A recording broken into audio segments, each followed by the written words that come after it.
What's up, Captain Solo? To respond to your video, I'm gonna start off by saying that there should be some sort of bailout simply because it will extend people's jobs for I don't know how long. I mean, at least they'll have, they'll be able to support their family for a couple more months, maybe years. Who knows? It's not a long-term solution, but anything to see American people working.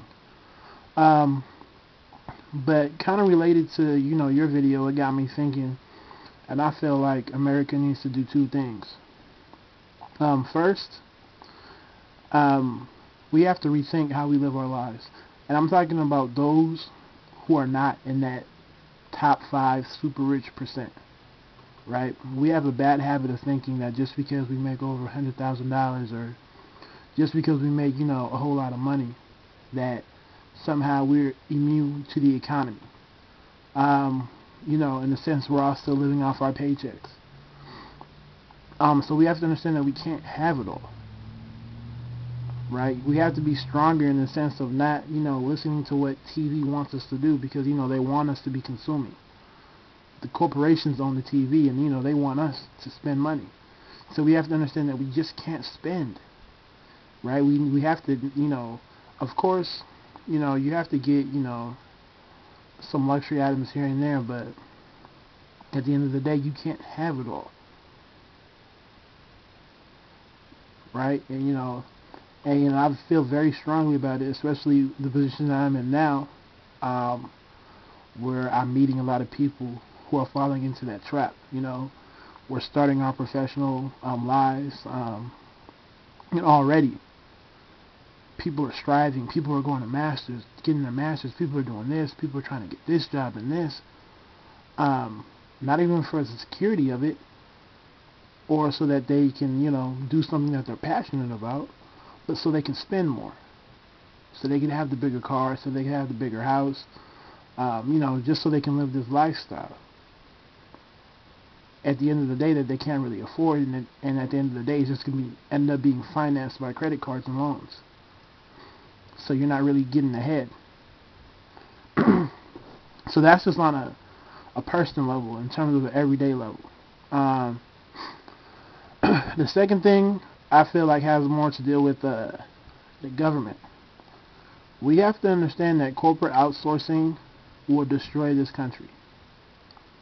We always talk about, I'm not really too knowledgeable on how the economy works in the details in terms of the recessions and all that other stuff. I have a fair, decent understanding, but not in depth.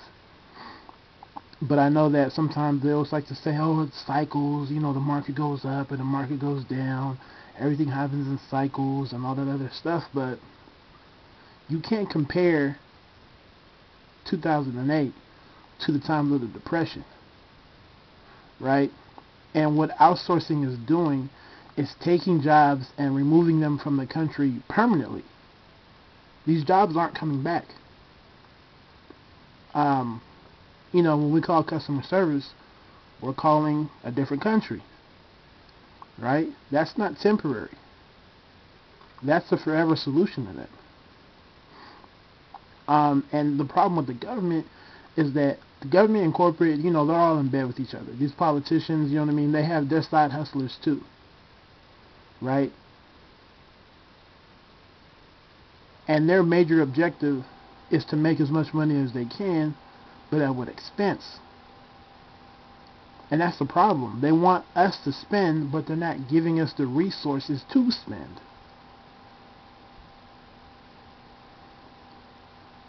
And that's the problem that I have. These jobs aren't coming back. There's a shortage of jobs. I don't care if you're college educated or not. Certain industries are outsource proof, right? And eventually, when people start to understand that this shit is getting, crazier and crazier, people are going to want to get into careers and jobs that in industries that can't be outsourced. But then there's going to be an overflow of people who want these jobs. So there's going to be a large population, and Hillary Clinton talked about it already, how there's a growing trend. The population of unemployed college graduates is growing because jobs they may have been able to have are now being outsourced, right? I can talk to somebody across the Atlantic Ocean quicker than I can make it downstairs.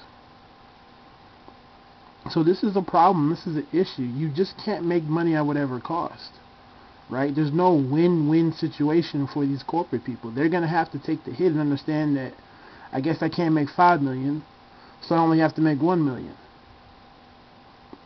There's no other way around it. We try to act like we want to come up with these solutions for everybody to win, but if you put a rich person in the room with a dead broke person, the only way they walk out with a solution is if the rich person says they're going to give up some of their money. That's the only way you can do. You can sit there for hours and years and debate who's going to do what, who's going to do this. He's going to have to give up some of his money.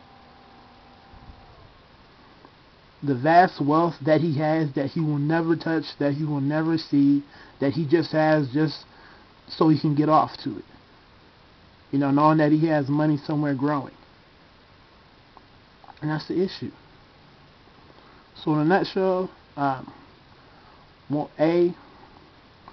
Americans have to start to understand that we have to rethink how we live our lives. The churches are going to have to start to understand that you need to stop preaching about making money and all that other bullshit, because it just leads to materialism. I'm sorry, it does. Get what you need to be happy. If you have, extra funds that you don't need to save, just you can splurge, and enjoy life, then do so. But that's not the end all be all. Your life shouldn't be focused on getting a car or a house. Or something far above and beyond. Get what you need and whatever else you have, have a little bit of fun. And B, stop with the outsourcing, because these jobs aren't coming back. So you're taking away jobs. Literally. Pure and simple. So let me know how you feel.